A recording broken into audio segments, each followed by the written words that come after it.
L'instant de l'information, grand format sur la chaîne de toute l'actualité mondiale en continu. Mesdames, Messieurs, bonsoir. Vous êtes sur CamNews 24 et c'est l'heure du journal. D'abord les titres. Visite des chantiers dans la ville de Douala. Le ministre des Travaux publics est sur le terrain. Emmanuel Ngalou-Djoumessi arrive dans la capitale économique au moment où l'on parle de plus en plus du non-respect des délais de livraison de ces différents ouvrages. C'est bien ce dernier volet qui intéresse la rédaction ce soir. Préparatifs de la fête nationale, la localité de Bagourin, dans la région de l'Ouest, donne le ton. Le ministre de la Jeunesse et de l'Éducation civique vient de procéder au lancement officiel des activités en prélude à la 44e édition du 20 mai. Et puis, mort subite des footballeurs en pleine activité, la rédaction de CamNews 24 se penche sur la question et interroge le dispositif sanitaire mis en place pour assurer la sécurité et sauver la vie des seigneurs du ballon rond en situation d'urgence. Voilà pour les titres. Une fois de plus, mesdames, messieurs, bonsoir et merci de nous accorder votre préférence. C'est l'heure du journal.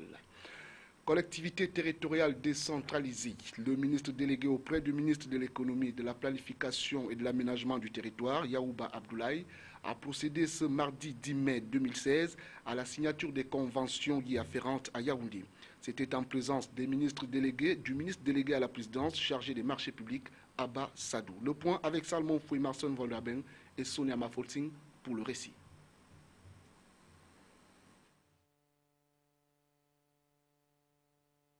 « 1,8 milliard de francs CFA, c'est le montant total de l'enveloppe allouée à 9 collectivités territoriales décentralisées. Il s'agit là des décaissements pour le compte de la troisième phase du financement en vue de la réalisation des ouvrages démonstratifs de type haute intensité de main-d'œuvre.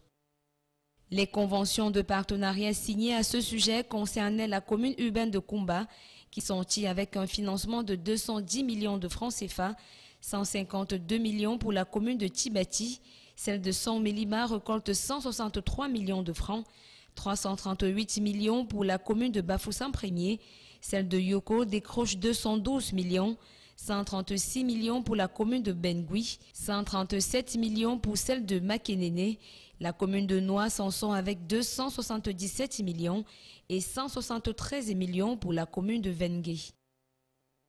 L'approche IMO, présentée comme une alternative à la technologie qui consacre la haute intensité d'équipement, présente des avantages notables sur la création massive d'emplois, la valorisation des matériaux locaux, la réduction des coûts de réalisation des travaux et la distribution des revenus aux populations locales. À l'adresse des communes bénéficiaires, Yaouba Abdoulaye et Abassadou ont rappelé qu'il s'agit des fonds publics mis à leur disposition, des fonds qu'il conviendrait de gérer avec rigueur afin que les objectifs poursuivis soient atteints. Depuis 2012, le gouvernement a décidé de façon progressive de faire réaliser 20% des travaux de BTP en approche IMO. Et le gouvernement avance positivement dans cette politique. Comme je vous disais la troisième fois, nous bénéficions aujourd'hui. La première fois c'était 135 millions, la deuxième fois c'était presque 600 millions. Aujourd'hui nous avons 163 millions, comme vous venez de le dire. La réalisation des ouvrages suivant l'approche IMO entendée haute intensité de main-d'œuvre permettra la création de près de 1250 emplois directs nouveaux et la distribution d'environ 677 millions de salaires cumulés. Il s'agira pour les jeunes d'assurer pour une durée allant de 6 à 20 mois les travaux d'assainissement des cours d'eau, le pavage des voiries urbaines et municipales, l'aménagement des marchés, la construction des blocs de terre stabilisés et la construction en matériaux locaux des salles de classe. En éducation, la supervision pédagogique et les préparatifs des examens pour le compte de l'année scolaire 2015-2016 préoccupent les responsables des services déconcentrés et déconcentrés du ministère de l'Éducation de base. Réunis à Yaoundé autour du chef de département Youssouf Adidja Alim, les responsables de l'éducation de base vont procéder pendant 2 jours à l'évaluation aux 2 tiers de l'année scolaire en cours. Reportage Justice Totoum. Évaluer le taux de couverture des programmes, vérifier le niveau d'exécution des budgets dans chaque région, huiler la chaîne des préparatifs des examens et revisiter la mise en œuvre des initiatives à résultats rapides relatifs à la lutte contre la corruption dans les 10 régions. C'est le menu de la conférence des responsables des services centraux et déconcentrés du ministère de l'Éducation de base, dont les travaux ont démarré ce lundi 9 mai 2016 à Yaoundé sous la supervision du ministre de l'Éducation de base. Rendu à ce jour, il est vrai que c'est assez prématuré de pouvoir vous donner les résultats du bilan, mais je voudrais quand même dire, étant entendu que nous recevons régulièrement les rapports d'activité de nos services déconcentrés, que globalement nous sommes satisfaits en ce qui concerne la couverture des programmes et en ce qui concerne également la préparation pour les examens officiels de fin d'année. Donc pour ma part, je pense qu'il n'y a pas de problème majeur qui puisse être relevé à ce niveau. Nous nous attellerons à vérifier les quelques qui pourront exister et comme je l'ai dit, nous prendrons les dispositions nécessaires. Il est question ici pour les délégués régionaux et départementaux, les inspecteurs nationaux de pédagogie, quelques représentants des syndicats des enseignants et certains directeurs d'écoles primaires et maternelles de procéder à l'évaluation aux 2 tiers de l'année scolaire 2015-2016 rendue à sa 4e séquence. Les travaux placés sous le thème « Supervision pédagogique pour l'inclusion et la qualité dans le processus d'enseignement et apprentissage » sont calibrés et exposés assortis de débats. L'enjeu étant d'aboutir à un bouclage sans heurts des programmes et une organisation parfaite des examens certificatifs. Nous vous l'annoncions en titre, les délais de livraison des ouvrages par les entreprises engagées dans la réalisation des chantiers ne sont généralement pas respectés au Cameroun. Un phénomène récurrent dont l'impact sur le développement n'est plus à démontrer. Quelles peuvent être les origines de ces désagréments? Tentative de réponse avec Justice Totom. Deuxième pont sur le Vori, construction des pénétrantes est et ouest de la ville de Douala, barrage de Lompangar ou encore l'adduction d'eau potable dans les villes. On peut en citer davantage dans la panoplie des projets structurants que compte le Cameroun dans le cadre de sa vision d'émergence. Cependant, ces chantiers, pour la plupart, accusent des lenteurs exceptionnelles. On en veut pour échantillon actuel les stades omnisports de Limbé, de Bafoussam et de Yaoundé, dont les délais d'exécution des travaux sont arrivés à terme il y a belle lurette. En effet, il est bien rare de connaître des ouvrages qui respectent le cahier des charges, notamment le délai de livraison. Ils sont affectés par le virus de la prorogation, généré par des facteurs que sont la non-indemnisation des populations avant le début de certains travaux. L'un des cas les plus marquants reste le projet de construction de l'autoroute Yaoundé-Douala. Vient se greffer à cette maladresse le cas des accidents majeurs qui peuvent survenir dans certains chantiers, à l'instar du second pont sur le Vori. Et la cerise sur le gâteau est le cas du non-paiement des salaires des ouvriers. À titre d'exemple, 6 novembre 2014, quelques 1500 employés de l'entreprise chinoise CWI à l'œuvre sur le chantier de construction du barrage de Lompangar dans la région de l'Est Cameroun réclamaient leur immatriculation à la Caisse nationale de prévoyance sociale et du paiement de certaines primes, dont celle du rendement.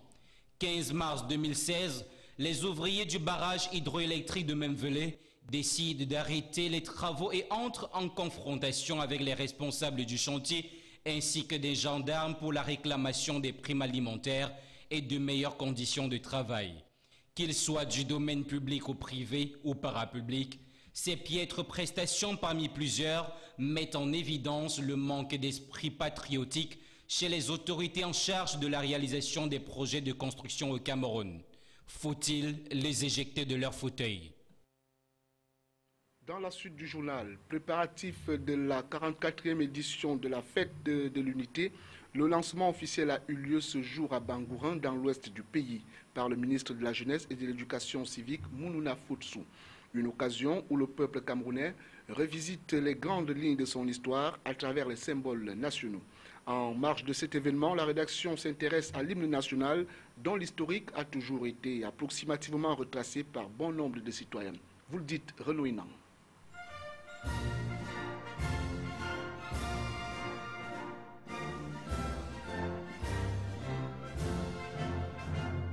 L'histoire enseigne que c'est à la suite d'un devoir d'instruction civique à titre évocateur donné aux élèves de la première promotion de l'école normale de Foulassi en fin de formation dans les années 1928 que les premières strophes de l'hymne national du Cameroun voient le jour. Le chant est l'œuvre de deux Camerounais, Roger Diam Afan pour les paroles et Samuel Minkio Bamba pour la musique.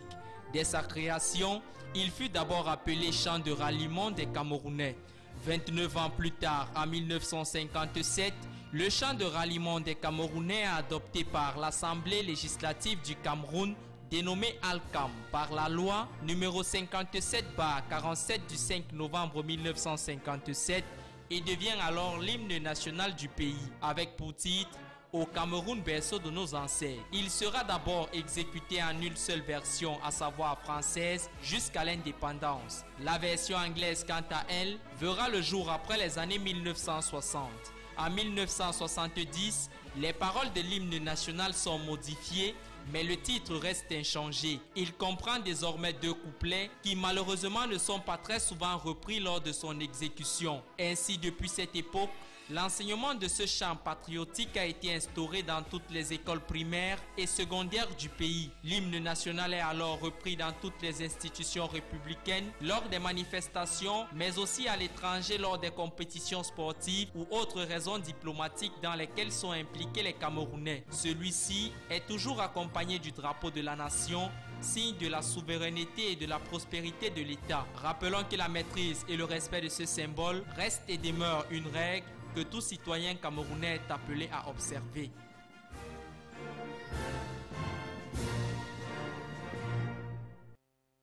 Dans le même esprit, les filles et fils du Cameroun ont à cœur la célébration de la fête nationale en perspective. Le 20 mai, une date commémorative dont l'historique révèle la détermination d'un peuple à rester uni. Remuons le passé jusqu'en 1972 et remontons l'histoire avec Colin Bekatal. Encore 10 jours pour la célébration de la fête nationale au Cameroun, le décor est d'ores et déjà planté avec le lancement officiel des activités dans la localité de Bangourin, région de l'Ouest. Rendue à sa 44e édition, cette célébration avait été inaugurée après le référendum du 20 mai 1972. Au lendemain de son indépendance en 1960, le Cameroun est encore divisé en deux parties. Le référendum du 11 février 1960 devient alors l'une des étapes du processus de son unification. Après 40 années de séparation, les deux Camerouns, francophones et anglophones, travaillent pour former le 1er octobre 1960 une nation unie. Un idéal approuvé par la plupart des Camerounais. Le bilinguisme se présentant comme un atout pour la construction de l'État, 99,9% des Camerounais ont opté lors de la consultation du 18 mai 1972 pour un Cameroun pour tous. Le très jeune État, encore marqué par la colonisation, cherche encore les repères de son autonomisation institutionnelle et structurelle. Lors du référendum du 20 mai 1972, le Cameroun décide de franchir le palier et devient République unie du Cameroun. Cette étape décisive, en train de transformation du drapeau, ouvrira les deux étoiles de la bande verte passée à une seule, symbole de l'unité nationale. Le Cameroun mettra en place un parlement pour tous, un président pour tous, en l'occurrence le président Amadou Ahidjo. Son successeur, le président Paul Biya, en 1984, fait de la République unique qu'était le Cameroun, la République du Cameroun. Une célébration qui connaît la participation de toutes les couches sociales, culturelles, linguistiques et politiques du Cameroun. Toute autre chose à présent, Douala, la capitale économique, est connue pour son industrie, mais aussi pour son désordre urbain. Le marché Dakar, dans l'arrondissement de Douala 3e, en est une parfaite illustration. Les étals s'amoncellent au point d'envahir la voie publique, une situation qui représente une manne pour certains, bien que conscients des risques d'accident et du mépris du plan d'occupation des sols qui vise à préserver la pérennité de l'équipement public. Une fois de plus, Colin Bekatal nous en parle.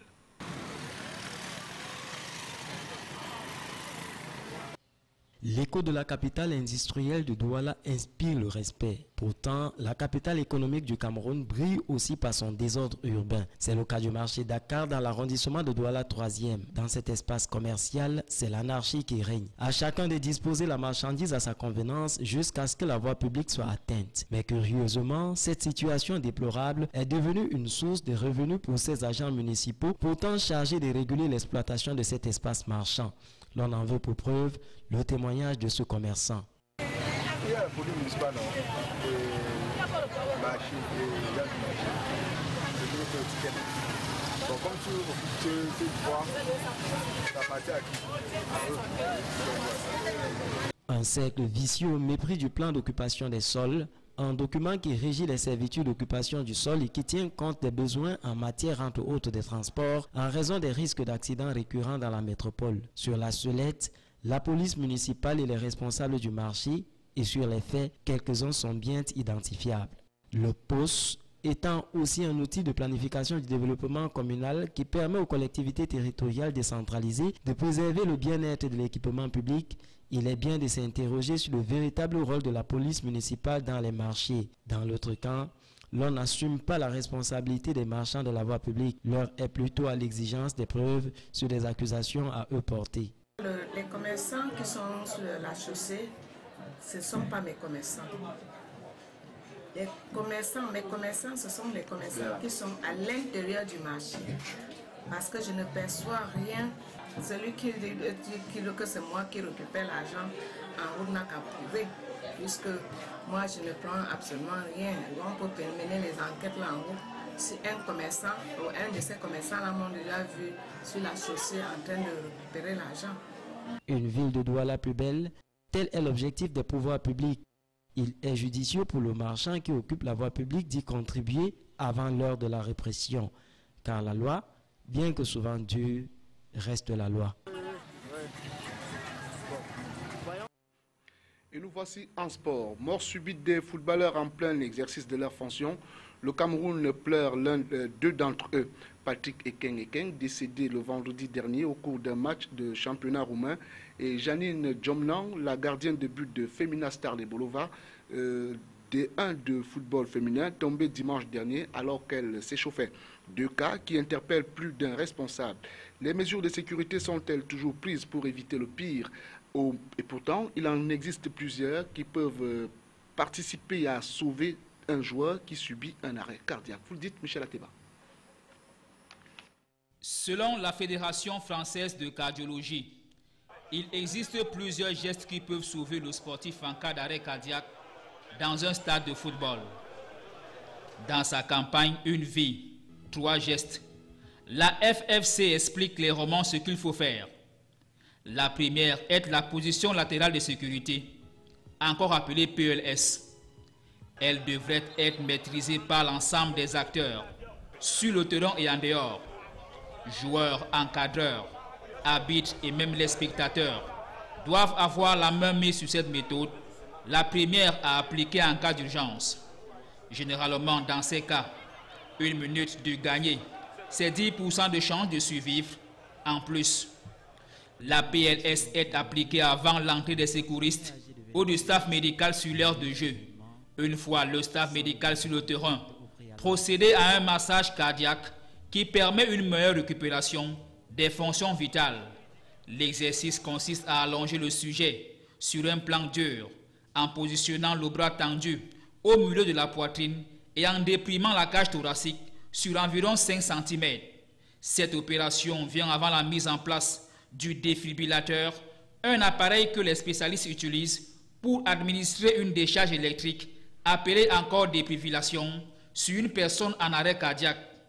Tout cet arsenal de méthodes peut contribuer à sauver le joueur encore sur le terrain.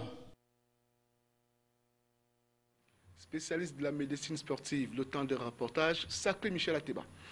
Voici à présent l'essentiel de l'actualité internationale de ce 10 mai et c'est avec nos confrères de l'AFP. Le gouvernement recourt au 49.3 sur le projet de loi travail. Constatant l'absence de majorité à l'Assemblée en faveur de ce texte très contesté, l'exécutif a choisi de le faire adopter sans vote. Reste maintenant à savoir si la motion de censure de la droite va être votée dans les jours qui viennent par les frondeurs socialistes, qui dans ce cas pourraient faire tomber le gouvernement. Les accusations visant Denis Baupin vont être examinées par la justice. Le parquet de Paris a ouvert une enquête préliminaire après les révélations de harcèlement et d'agressions sexuelles dont le député écologiste serait l'auteur. Son épouse, la ministre du Logement Emmanuelle Cos, a dit s'en remettre au juge. Les avocats de M. Baupin ont eux annoncé une plainte en diffamation contre Mediapart et France Inter. Un mort et 3 blessés dans une attaque au couteau près de Munich. L'agresseur de 27 ans, qui a agi à la gare de Grafing, n'est pas d'origine étrangère, mais il aurait crié « Allah est grand » selon des témoins. La police cherche à déterminer s'il existe un mobile islamiste ou si c'est l'acte d'un déséquilibré. 18 mois de prison requis contre les 2 lanceurs d'alerte.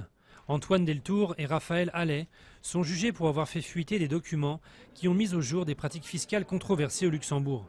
Le procureur, qui a dit ne pas être opposé à ce que les peines soient du sursis, a aussi demandé une amende, sans en préciser le montant, à l'encontre du journaliste Édouard Perrin. Un squelette géant de serpent pour illustrer le commerce mondial. Cette œuvre de 250 mètres de long, qui s'étire sur des centaines de conteneurs symboles de la mondialisation, est installée jusqu'au 18 juin sous la nef du Grand Palais à Paris, aux côtés d'un énorme bicorne de Napoléon. Une exposition baptisée Empire par son auteur, l'artiste franco-chinois Wang Yongping. Voilà qui met un terme à ce journal. Merci d'avoir choisi CAMnews 24 pour recevoir toute l'actualité mondiale en continu. Bien le bonsoir.